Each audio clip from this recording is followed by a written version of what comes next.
UP चुनाव में सुर्खियों में रहे बुलडोजर की, जिसके पहिए चुनाव से पहले थम गए थे, लेकिन योगी सरकार की दूसरी पारी शुरू होने से पहले ही बुलडोजर ने अपराधियों के खिलाफ कार्रवाई शुरू कर दी।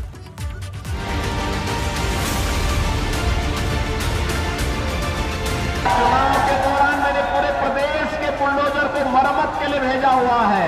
10 मार्च के बाद फिर बुलडोजर का काम जब प्रारंभ होगा तब के लिए हम मरम्मत करवा रहे हैं, चिंता मत करो। अभी अच्छा किया उन्होंने बुलडोजर अपना मेंटेनेंस में डाल दिया, क्योंकि वो जान गए सरकार बदलने वाली है। बाबा के साथ खड़े होंगे।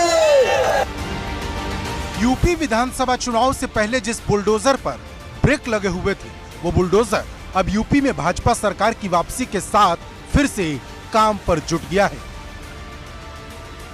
पुलिस फोर्स की मौजूदगी में दंदनाते हुए दीवारों को ढहाते बुलडोजर की ये तस्वीरें मेरठ के टीपी नगर और जगन्नाथपुरी इलाके की हैं, जहां प्रशासन की देखरेख में कुख्यात गैंगस्टर बदन सिंह बद्दो और उसके गुर्गों के बनाई अवैध दुकानों और निर्माणों को ढहा दिया गया।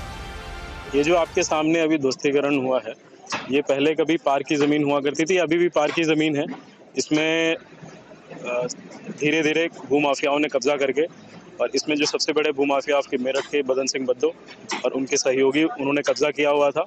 और उसी में एक रेणु गुप्ता के नाम से इन्होंने यहाँ पे ये बिल्डिंग बना रखी थी, जिसका एमडी ने पूरे लीगल प्रावधानों का पालन करते हुए ध्वस्तीकरण का आदेश दिया और इसका ध्वस्तीकरण आज हुआ।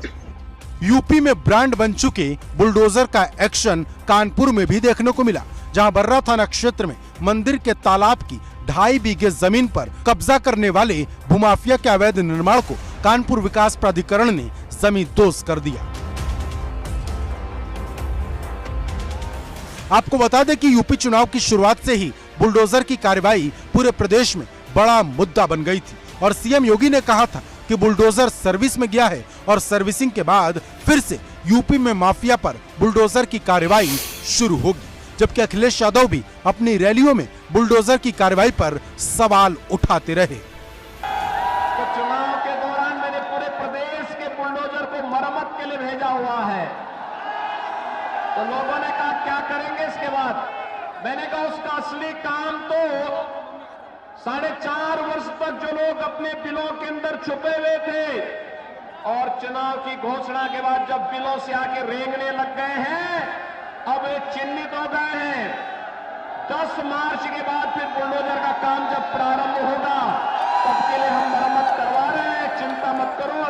अभी तक तो हम बाबा मुख्यमंत्री बुला रहे थे, अब वो बाबा बुलडोजर वाले बाबा हो गए। और अच्छा किया उन्होंने बुलडोजर अपना मेंटेनेंस में डाल दिया, क्योंकि वो जान गए सरकार बदलने वाली है।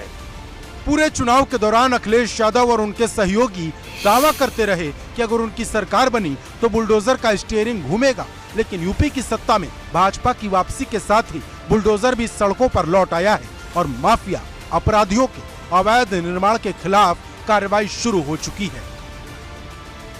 Bureau report, ABP Ganga.